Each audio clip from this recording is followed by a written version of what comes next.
comment that we get at Geula Wives sometimes when we're introducing people to what Geula Wives is, or even just sharing about it with different people. They'll say, wait a second, it's just for women? Why is it only for women? What about the men?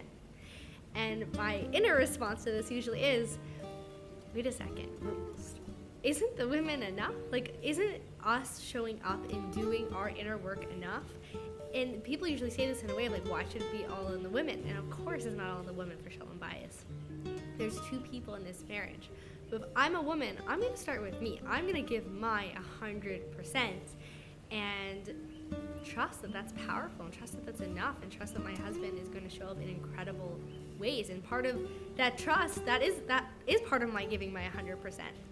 And in this week's Parsha, we just see such validation for this special, unique opportunity and responsibility that the Jewish women have in the Jewish people. There is no Judaism without the Jewish women, and we know there is no shalom bias without the Jewish woman, meaning that we set the tone for our relationships. We are our relationships. We are our homes. If you've ever walked into a home, it doesn't matter what else is going on with everyone else. If the woman of the home is not in a good space, it's like, okay, gotta go. Don't want to hang out there. But if the woman of the home is in a good space and dinner is burning and the children are freaking out and the husband's in some kind of mood reading a paper over there, like, you still want to be there. Like, there's still something grounding and something beautiful and something present. It's called the Shekhinah. It's called God's presence. That we as Jewish women are actually the anchor for Hashem's presence in our home, because we represent within our relationship the Shekhinah. And so this week's Parsha, with the giving of the Torah, we're preparing to receive the Torah. And Moshe went up to God, and Hashem called to him from the mountain, saying, so shall you say to the house of Yaakov. And then, right afterwards, and tell the children of Israel. Elav Hashem, Vikra Elav Hashem, Minahar, Lemar, Ko Tamar, Beis Yaakov. Beis Yaakov is the daughters of Israel. And then after, V'tegid B'nei Israel. So first go to the women and see if they'll receive the Torah. And if yes, they'll receive the Torah, then give the Torah to the men. And the idea of this is, if the women are going to receive the Torah, we're going to have Judaism. We're going to have mission, build Hashem a home in this world. And if, God forbid, the women weren't going to accept the Torah, so okay, maybe the men will accept the Torah and it's going to last 1 generation, 2 generations. That's it. Not even. Because we are the pillar for the Shekhinah in the world. We are that access point of connection for Hashem. And so when we take this on, really, yes, I want Shalom Bayis. Yes, I want to experience the Shekhinah. Yes, I want a home of Torah and mitzvahs. Then everyone else can walk into that environment. And so it's really owning this unique opportunity, this unique strength, this unique leadership that Hashem gave us when it comes to Torah. And the Rebbe actually says in the Sikha, where he talks about this verse, there's many Sikhas on this, but one specific one I was reading is that it's actually more important in many ways that women learn Torah because of our influence on our children, on our home, that we know, the laws of kosher, we know the laws of sneas, and we know the laws of Shabbos, that we are the environment, we are that energy. And nowadays, the Rebbe says, where we have, so much more free time, like modern stuff, right? Like, loading my dishwasher is a big deal, but we're not even doing dishes, right? Oh my gosh, I have to do laundry with the laundry machine. I heard a Rebbetzin once talking to someone who was 100 years old. She was like, women, we complain about having to do all these things. We have a slave. We literally have a machine that does our laundry for us. We don't even realize how hard things used to be.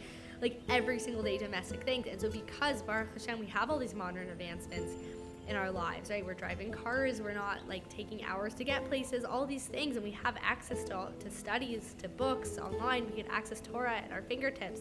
How much more so should we be going more in depth into our study and really owning, first give the Torah to the Jewish women, to really own, wait a second, I actually do have an obligation to study Torah, and that this is something that's going to impact every single aspect of our lives.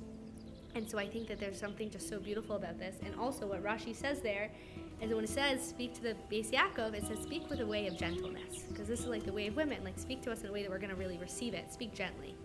And I think it is also just a way of how women teach Torah and how we give Torah. It's never with, this is how you have to do it.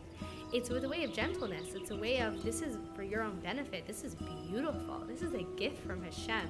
And we're able to see Torah and mitzvahs to ourselves and speak to ourselves in this way of femininity, this way of gentleness, of, wow, Chana, don't you want to daven? Davening is so beautiful. You're going to have the best davening, right? Saying that to myself versus better pray. Because then it says in the Rashi that when you speak to the men, give to them over the head. Like, show them like the serious halachas, show them the punishments for not keeping certain things, like this very masculine, conquering approach, versus when you're giving the Torah to the Jewish women, give it in a very feminine way. I think it's also the way we give ourselves the Torah on a daily basis. Am I giving myself the Torah in a way of conquering or in a way of nurturing, in a way of femininity or masculinity?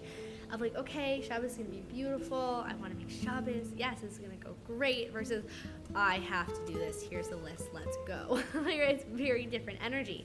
And something that we uniquely bring in the way that we teach Torah mitzvahs to our students, to our families, and the way we, even like that, not that we have to teach this to our husbands, because we're not supposed to be, husband-wife relationship is not a teacher and student, it has a giving or a receiving, but husband and wife are equals. And so being able to rather be able to say it, the way I can influence Torah and mitzvahs is with that way of gentleness, in the way of encouragement, in the way of seeing all the beauty that our husbands do. And I see this a lot where a woman feels, more religious than her husband, or more, that she's more strict in her observance, and it can be really feel very, very challenging, to feel like you have to lead in that area, and realizing, wait a second, I don't have to do my husband's mitzvahs for him, nor do I need to force him to do his mitzvahs. Those are his mitzvahs.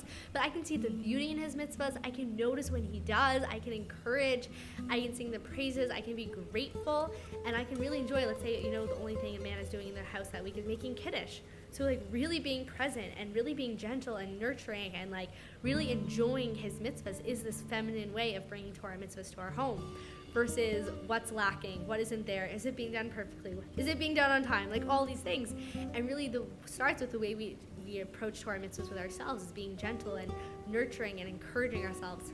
At the same time, really knowing that Hashem gave us the Torah first. And so our ability to bring Shalom to our home, and what's Shalom? It's bringing Hashem into our home through Torah mitzvahs, bringing Hashem into our home through choosing Shalom Bayis and choosing connection, and all these beautiful skills that Baruch we practice at Geula Wives that are rooted in Chassidus. By choosing this,